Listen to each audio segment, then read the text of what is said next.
fait, je n'ai jamais compris pourquoi certains, pas tous, certains pasteurs, certains pasteurs dans la sécurité, lorsqu'ils veulent protéger leurs brebis, attaquent d'abord les prophètes. Ils ont même les faux prophètes.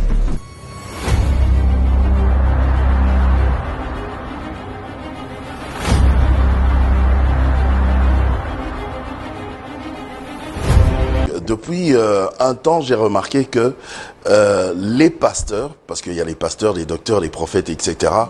Mais j'ai remarqué que les pasteurs, enfin ceux qui ne sont pas prophètes, viennent avec des prédications un peu pour décourager le prophétique. Qu'est-ce que vous dites? Au fait, je n'ai jamais compris pourquoi certains, pas tous, certains pasteurs dans la sécurité, lorsqu'ils veulent protéger leurs brebis, attaquent d'abord les prophètes, ou disons même les faux prophètes. N'oublions pas que la Bible ne parle pas que des faux prophètes, la Bible parle des faux bergers, la Bible parle des faux apôtres, des faux ministres de Christ, la Bible parle des faux docteurs, donc il y a des faux en tout. J'étais en Europe, j'ai même posé la question, il y a ici des faux euros? Ils ont dit oui, il y a des faux euros. Parce que des fois, nous ici, on voit faux francs congolais, faux dollars, et pourtant il y a aussi des faux euros, des faux shillings et autres. Donc il y a du faux dans tout, il y a l'original, il y a la photocopie, et il y a aussi le faux qui n'existe pas. Mais qu'est-ce qui gêne chez vous? Qu'est-ce qui les gêne? Enfin, essayons de réfléchir. Qu'est-ce qui peut les gêner? Bon, j'aimerais me mettre un peu à la place dans le prophétique. J'aimerais me mettre un peu à la place d'un pasteur haineux qui s'attaque au prophétique, ou des fois par ignorance. Je vais peut-être dire 2, 3, 4 ou 5 raisons. La première, j'aimerais dire, certains le font par ignorance. Parce que plusieurs croient en la cessation de certains ministères, c'est-à-dire il y a des ministères parmi les 5 qui ne devraient plus avoir lieu de raison d'être. C'est-à-dire, aujourd'hui on a des pasteurs, on a des évangélistes, mais comme de leur communauté, on ne reconnaît ni les apôtres, ni les prophètes, ni les docteurs. Docteur encore, il faut être docteur en théologie. Ainsi, par cette ignorance, ils attaquent les prophètes parce qu'ils croient que les prophètes ne devraient pas exister. Et pourtant, Jésus dit que ces dons, dans Éphésiens 4, verset 9, en bas, Paul dit qu'ils vont travailler pour le perfectionnement des saints en vue de l'œuvre du ministère, jusqu'à ce que nous parvenions à l'unité de la foi, à l'épignosis du Fils de Dieu. Donc les 5 ministères, apôtres, prophètes, pasteurs, docteurs, évangélistes, vont travailler pour équiper les saints, pour perfectionner les saints, jusqu'à ce que... Donc puisque l'Église n'y est pas encore, les 5 dons vont continuer à travailler. Donc certains pasteurs, c'est juste par ignorance, parce qu'ils croient à la cessation de certains ministères qui ne devraient plus exister aujourd'hui. Deuxièmement, je crois aussi que c'est à cause des abus. Et ça, c'est un déséquilibre. Puisque certains prophètes ont fait beaucoup de dégâts, beaucoup d'abus. On se dit, il faut prévenir l'Église. Ce n'est pas, ça ne part pas toujours d'une mauvaise foi, mais des fois par un certain extrémisme qui fait en sorte qu'on attaque plus les prophètes parce qu'on a été témoin des dégâts des faux prophètes.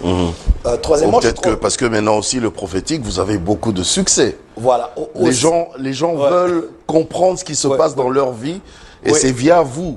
Troisième raison, je crois aussi que c'est à cause de l'insécurité. Vous voyez, quand on est pasteur, on prêche bien, mais à la fin, on ne résout pas tout. Parce que les gens ont des questions. Vous savez, aujourd'hui avec la météo au Congo ou en Europe ou ailleurs, la météo nous aide à savoir ce qui arrivera demain. Afin de s'aligner, son rendez-vous, le lieu du rendez-vous, comment on va s'habiller en fonction de la météo. Là, nous entrons en hiver déjà. Dans les magasins, tout change au niveau de l'Europe. Pourquoi? Parce qu'on doit aligner la vestimentation, même l'alimentation, en fonction de la saison qui arrive. Alors, c'est inhérent à la nature humaine de vouloir connaître ce qui arrivera demain. Ou bien de savoir ce qui est caché. Ou même surtout l'origine de certaines choses. Telle chose m'est arrivée, est-ce ma faute? La faute de mes parents?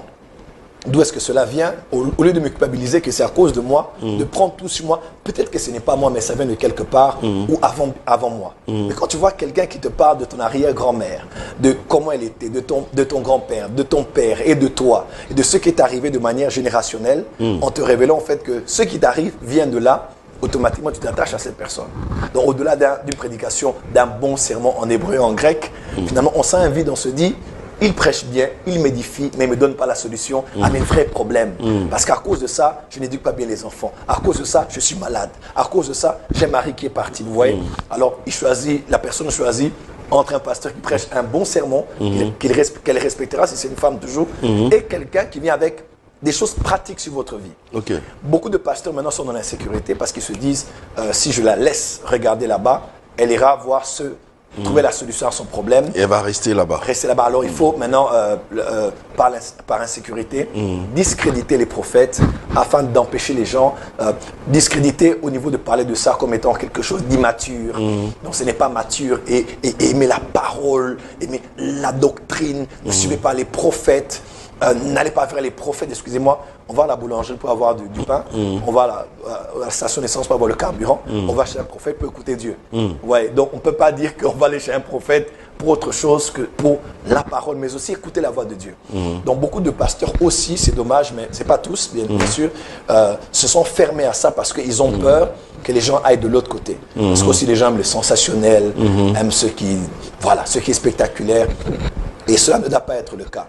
Un pasteur qui a une vision apostolique de l'Église fera en sorte de passer plus de temps de parler des biens fondés du ministère prophétique et mettre aussi de côté l'équilibre pour les mises en garde et les avertissements que de passer le temps à seulement rester à attaquer.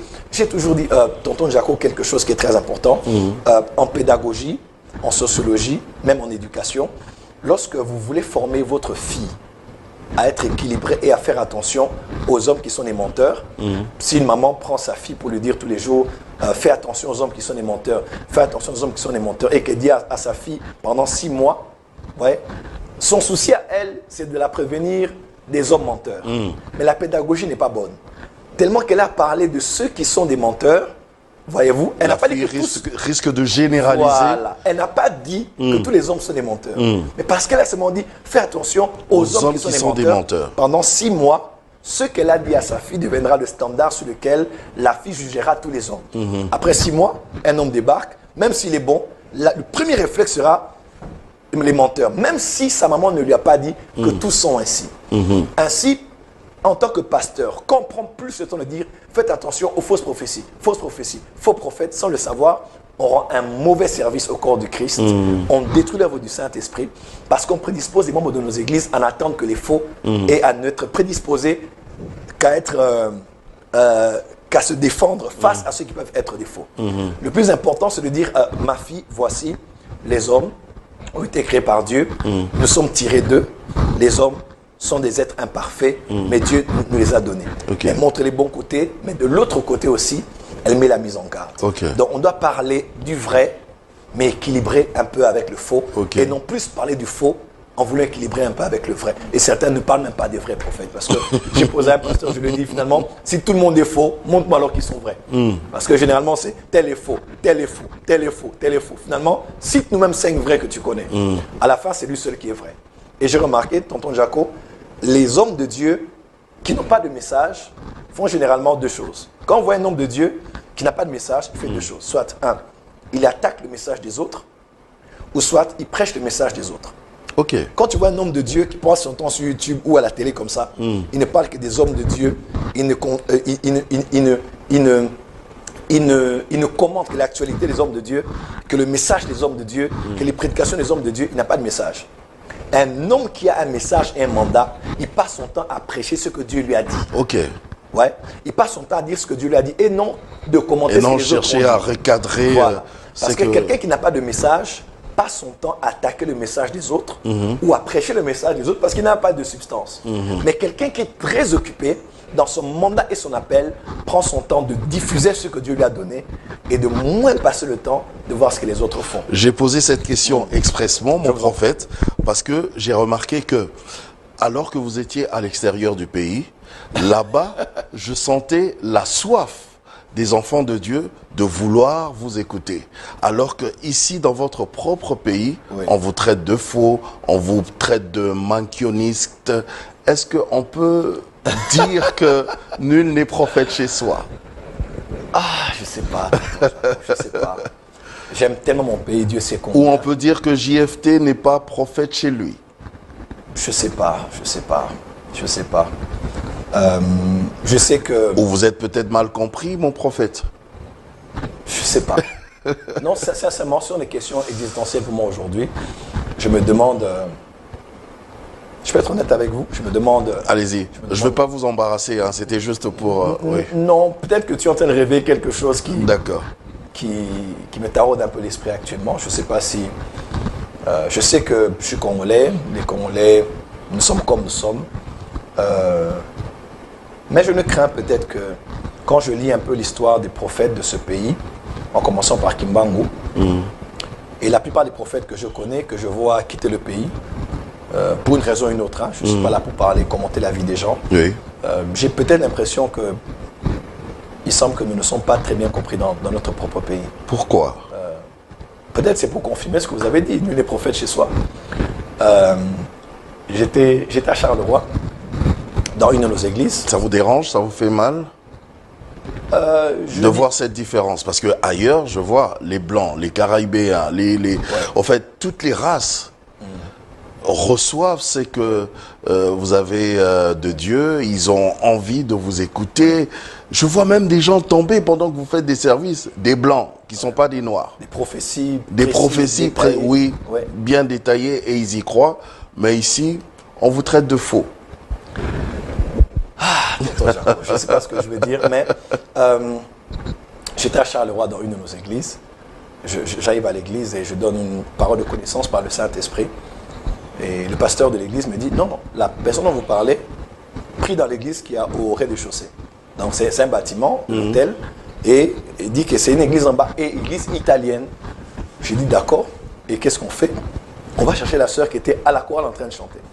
Elle monte au culte chez nous. Et pendant qu'elle vient, Dieu parle sur sa vie, sa mère, sa vie, sa famille, et je lui donne le nom d'une autre personne. Elle dit, oh, c'est la personne qui est à mes côtés à la chorale, en bas alors qu'on chante. Elle allait chercher la personne en bas. Elle est montée avec elle. Pendant que je lui parlais, elle a dit, mais qui vous a dit ça? C'est pas possible. Comment vous savez ça? Et elle était toute rouge. C'était une Belge d'origine. C'était une blanche, une européenne. Tout ébahi. Moins de 30 minutes après, le pasteur et les membres du comité de l'église en bas montent, parce qu'ils avaient clôturé. Ils sont venus voir, mais comment quelqu'un qui vient d'Afrique, qui est passé par Paris, peut savoir des choses aussi précises sur nous? Alors, on a posté ça sur Internet. Bon, après, ils avaient demandé qu'on retire parce que c'était un peu leur vie privée qui était en public. Mais beaucoup de gens avaient déjà vu ça sur Internet. Et j'avais même un commentaire, quelqu'un avait dit « Bon, le balsous, qu'est-ce qu'il y a ?» Dites encore que c'est du faux. Voilà, parce que dans notre pays... C'est des miracles fabriqués, voilà, des prophéties fabriquées. Voilà, nous, on appelle ça mankiona. Voilà, dans notre pays, quand vous faites ça, les gens sont tellement incrédules que même si vous marchez sur les eaux, ils diront, c'est parce que vous ne savez pas nager. Tu vois? Même si vous marchez sur les eaux, ils vont dire, non, il ne sait pas nager. Voilà, après, il marche sur les eaux. Il marche sur les eaux. Donc, il doit nier tout ce que tu fais en bloc. Mais bizarrement, à l'extérieur où nous allons, à l'extérieur, on vous accepte. Les Antillais, les Européens. Oui, j'ai vu cette soif. Ouais, là même, je reviens de Bordeaux. C'était juste extraordinaire ce que Dieu a fait. Dieu a visité des gens de Perpignan, de Bordeaux, des Français, des communautés espagnoles qui vous cherchent, et on voit comment Dieu parle avec précision. Alors, la différence avec le Congo... Ici, il y a même dans certaines églises où ils ont décidé carrément de jamais vous recevoir. Mais bon... Parce que vous êtes magicien. Ouais, bon, c'est le prix du ministère prophétique. Jésus avait dit, il a dit, heureux serez-vous lorsqu'on vous persécutera. Il cite beaucoup de choses et puis il dit, car ils ont fait ça à vos pères les prophètes. Donc, les anciens prophètes ont subi cela et nous qui venons après, nous allons subir. Les pionniers, généralement, sont des incompris du présent, mais des héros du futur. Okay. C'est plus tard qu'on les reconnaît. Tonton Jacob, vous êtes avec moi ici. Quand j'ai commencé mes réunions, vous étiez là. Oui. Je faisais des émissions, je venais tout Kinshasa ici, des affiches avec mon visage. Oui. Qu'est-ce qu'on n'a pas dit? Ou le nom de Jésus sur l'affiche. Qu'est-ce qu'on n'a pas dit? Pourquoi on a mettre une grande photo du pasteur et de Jésus? J'ai dit, trouvez-moi la photo de Jésus dans le catalogue, je vais mettre la photo de Jésus. Mais aujourd'hui, tout le monde le fait.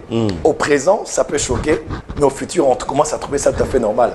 Donc tout ce que je peux dire seulement, c'est que je crois qu'il y a des gens qui croient dans ce pays, mais comparativement, ça m'étonne quand même de voir qu'à l'extérieur, nous sommes plus respectés et pris à notre juste valeur par rapport à notre propre pays. Est-ce que ça nous fait mal? Ça nous fait mal, je ne mentirai pas. Est-ce que ça ne nous tente pas de pouvoir vivre à l'extérieur? Ça nous tente aussi de vivre à l'extérieur. Mais je crois que l'amour que nous avons pour le pays, pour notre pays, fait en sorte que nous ne regardons pas certaines personnes qui parlent beaucoup, mais nous croyons qu'il y a aussi des gens qui ne parlent pas, mais qui croient en vous, qui vous aiment et qui vous soutiennent. Et qui seront là à la conférence Ebenezer. Mais bien sûr, ils seront là. Moi,